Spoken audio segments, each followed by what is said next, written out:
از قرضت نگیرید abi. Kabul abi dur dakika.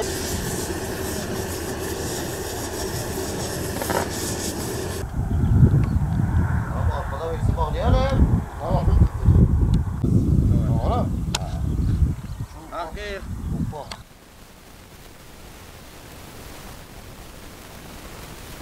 Ben Vanlıyım, tırcıyız, samancıyız. Biz Mardin Kızıltepe'ye saman almaya gelmişiz. Biz buradan götürüp çevre çiftliklere veriyoruz, arkadaşlara veriyoruz.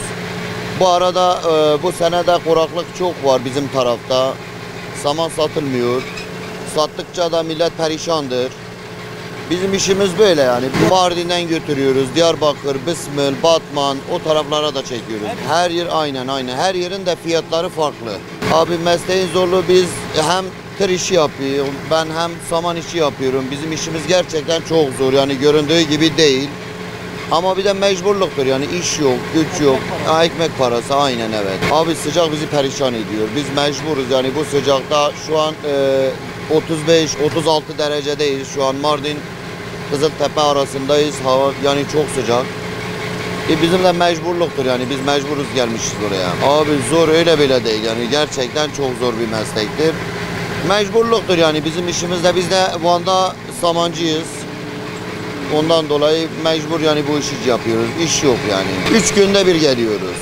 3 günde bir Mardin'e gelip gidiyoruz. Diyarbakır'a geliyoruz. Evet aynen sürekli burada. Yok ben Van'da ikamet ediyorum. Van'da kalıyorum. Abi biz şu an benim arabam 3 aileye bakıyor. Allah razı olsun. Ondan dolayı dışarıya da bakıyoruz abi mecbur yani. Abi valla kışın iş yoktur. Kışın daha tezgahımızda saman oldukça tezgahta duruyoruz. Müşteri geldi mi saman veriyoruz. Müşteri gelmedi mi oturuyoruz akşama kadar ondan gidiyoruz yani. Abi saman fiyatı 3-4 gün önce burada alıyorduk 2500. Şu an burada saman fiyatı 3 milyon. Yani gittikçe günlük branş değişiyor yani yükseliyor. Kuraklıktan dolayı abi evet. Sabah bak bu sabah saat 5'te kalktık. Şimdiye kadar presin yanındayız. Şimdi bizim birinci araba yüklendi. Önden sonra ben yükleyeceğim. Bizim diğer araba yüklenecek. Bizim işimiz zor abi ya. Gece gündüz yollardayız. Gidip geliyoruz aynen evet. Abi gençlere özellikle okumak öğreniyorum. Gençler için özellikle çalışmak yani güzel bir şeydir. Ama saman işi gençlere tavsiye etmiyorum. Çünkü saman işi hem tozu çoktur hem sıcaklığı çoktur. Gerçekten çok zor bir şeydir. Okumaları da avantaj daha güzel bir şey abi. Aynen. Samancılık yapıyoruz abi. Vallahi 200 sene vardır. Ömrümüz bu işte. Sıcakta abi. Sabah ezan daha okumuyor. Kalkıyoruz akşam 11-12'ye kadar çalışıyoruz. Vallahi abi Ankara, Mersin, yurt dışına çıkıyor, her yere gönderiyoruz. Gurbetçi abi.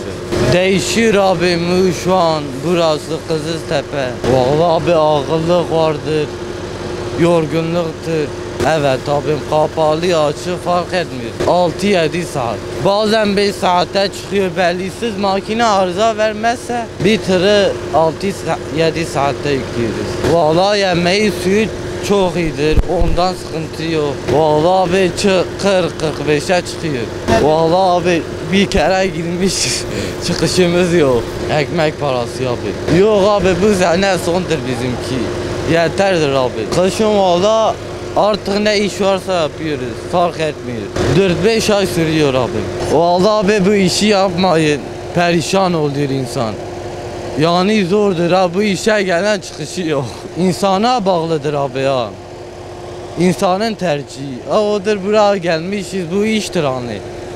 Sabahtan akşama kadar bu güneşin önünde çalışıyoruz.